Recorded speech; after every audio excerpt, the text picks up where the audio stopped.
Greetings everyone. Today we're going to be looking at Extirpator 2.0, my Imperial II class Star Destroyer that I have built. It comes with a full interior and play features and all that. This is a second version of Extirpator that I have actually built, with the first being a lot rougher and me making a previous video on it. I'll be doing a full rundown of this ship for those that haven't seen the original video, and as always, I hope you absolutely love it. I hope to inspire people to hopefully try and build their own things. So yeah, let's get into it. Beginning at the bridge tower, we can see that the deflector shield domes are removable. So this is to emulate battle damage, of course. And accompanying this, the bridge section, like the old version, can slide right off. This one has no rail on it. It's just some clips on the back, but yeah, it's a lot simpler, but a lot more sturdy at the same time. Moving here, there's a little knob right here. Beforehand, the elevator that was right here was very difficult to move because it was just a lot of friction in there. So I've added this knob that you can swing that will open and shut the elevator on its own. All right, and I will remove the paneling then. Beginning with the main section of the command superstructure, the roof on this first section lifts right off.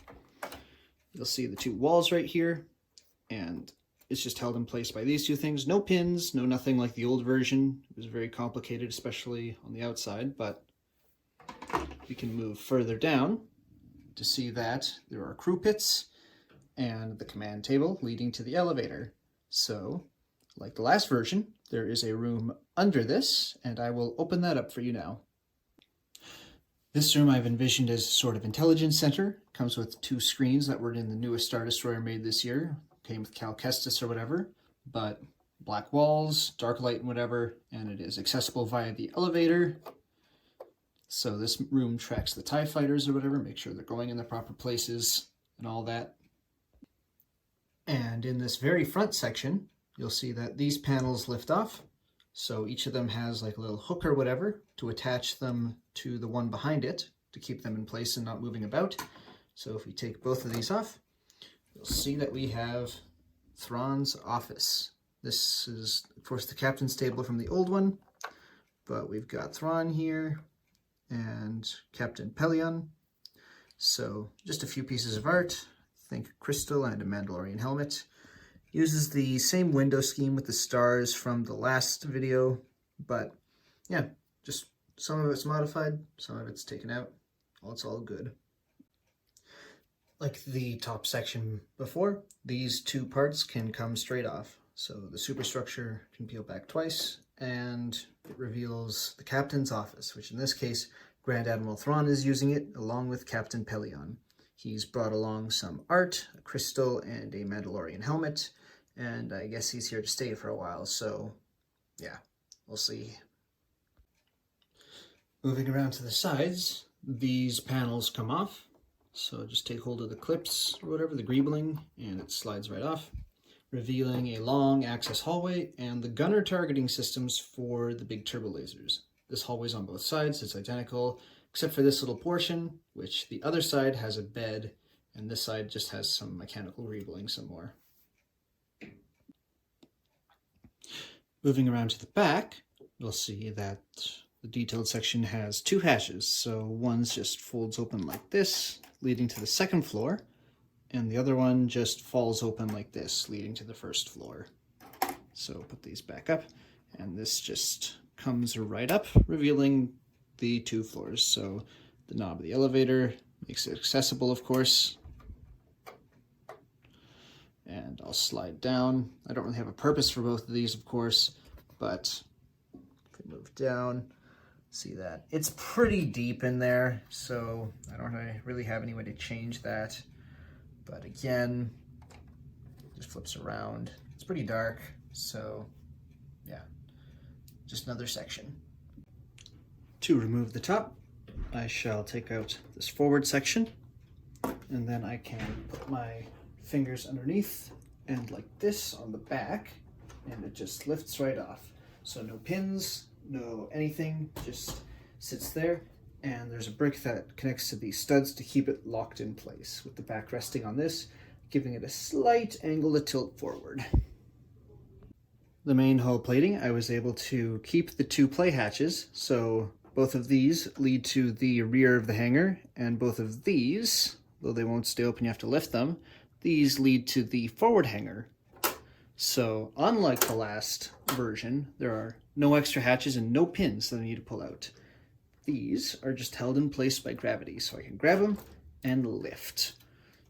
I actually took off both of the exterior spines to completely redo the greebling on the sides trenches and to redo how they actually fit in place. So you'll see that there are these notches. I'll zoom in a bit for you to see better. So there are these notches that these ones connect to the lower hull and are held in place by pins, but those aren't removable, of course. So while these ones, there are these little things right here that slide into them. So these little things slide into those and it keeps it locked in place via gravity. So yeah, I doubt it's original. I don't really watch too many other videos for inspiration, but I'll bet somebody's come up with it. So starting in the very front, we have 2 spring-loaded shooters integrated into the greebling. So these just fire away, just to like chase after ships or whatever that are in the front. We have a little hangar control area, 2 guys in it. These doors fold open, and the walkways can retract or extend to allow people to get in there via the hangar bay. As before, the rack can fold out, but I am currently redesigning the TIE Fighter and shuttle. I mean, you probably saw the older version here. It was in the hangar in the last shot, but I want to redesign them to be more movie accurate. The TIE Fighter I have redesigned, so I'll just quickly show you that. I haven't put folding wings on it, but new wing pylons is about the most new thing about it. So might put out instructions for it soon, but we'll see what happens. And like before, there's a crane, raise and lowers. So yeah, that is the forward hangar. Right smack in the middle, we have a very large hangar bay room with a lot of room for equipment, troops or whatever.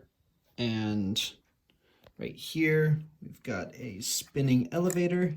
So he ends up in one room and goes into the other.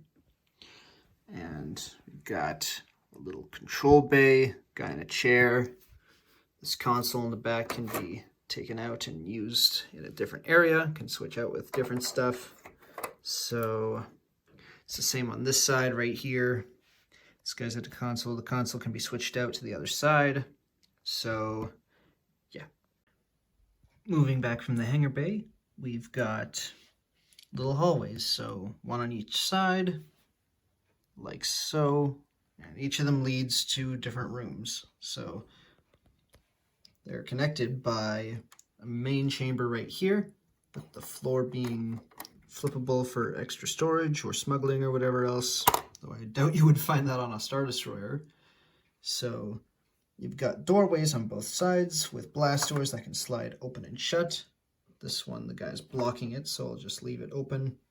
And right here, you've got a wall panel, control panel, that will, these guys are in the way again, like the last time. These opens up, and there is a door into the engineering area, which is, I'll show that off later, but connected by a slide out bridge. So, yeah. This room I've changed from maintenance bay into storage for now. I'm not quite sure what I want to do with it. I wasn't satisfied with the last thing. So, yeah. Then you got your barracks room with 2 beds, a little locker, and a flip down wall.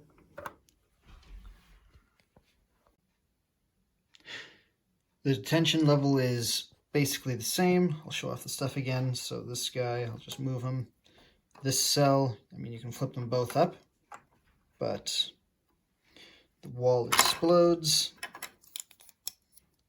in classic Lego fashion. And right next to it, you've got an armory with an airlock that doesn't open, sadly. But this guy's just, yeah, enjoying his popcorn. So I'll move on then. Oh yeah, this opens up as well for a little crawl space near the engineering area. And on that note, I will move into the engineering area, which has been expanded. Engineering is the same, mostly, but I've added another floor onto it in the back here, and that floor runs all the way over here. I do have plans to put in escape pods right here. They won't be able to launch, but you can take them out. So escape pods on both sides, as they don't fit in the front anymore, sadly. But yeah, another floor. I had to move down the engine a few studs, but I was able to keep the function of it rotating like so. So I don't think anything else has really been done. But yeah, I'll show off the cafeteria then. Cafeteria is the same. I don't think it changed at all. So just a cantina sign. Gunners are still here from the last video. So they've been here for months. They must be really hungry. So cooks are here. Non-commissioned NCO, he's here as well. Having a croissant. So yeah, I guess I should show off the back too, because that has changed a lot. For the engines, I've been able to tile it off and use some greebling parts here, but it's mainly the same pieces used, just a lot cleaner looking. So you've got your Death Star shell pieces and whatever else. Also, they're always removable, but they're set now on pieces like that, so the transition is a lot cleaner. Where it was all exposed before, and now it actually looks like engines. So I'm very happy with that. So yeah, those are the new engines. This has been Extirpator 2.0. So yeah, this has been more of an upgrade than anything else. It's the same ship, more or less, just new hull plating, new command structure and all that. A lot more detail than the first one. And I don't even want to imagine how much more this one weighs than the other one. Oh, little pop-out gun right here that I guess I didn't show off either. Just same thing, different form. I want to thank you very, very much for watching. I know this is kind of the same video, the same first video that I made, but I would think of it as looking back and seeing how far we've come from very rough and very ad hoc to very polished and very pristine. Still not 100% movie accurate, of course. If I was going to do that, the greebling would be infinitely more complicated. But nevertheless, I have very much enjoyed upgrading this. This has all been done in the past week and a half. So yeah, thank you for watching. In all honesty, if you subscribe, that'd be nice, but I'm not gonna ask you or anything. It's not what I want. Not what I want to do. But nevertheless, thank you very, very much for watching. Thank you.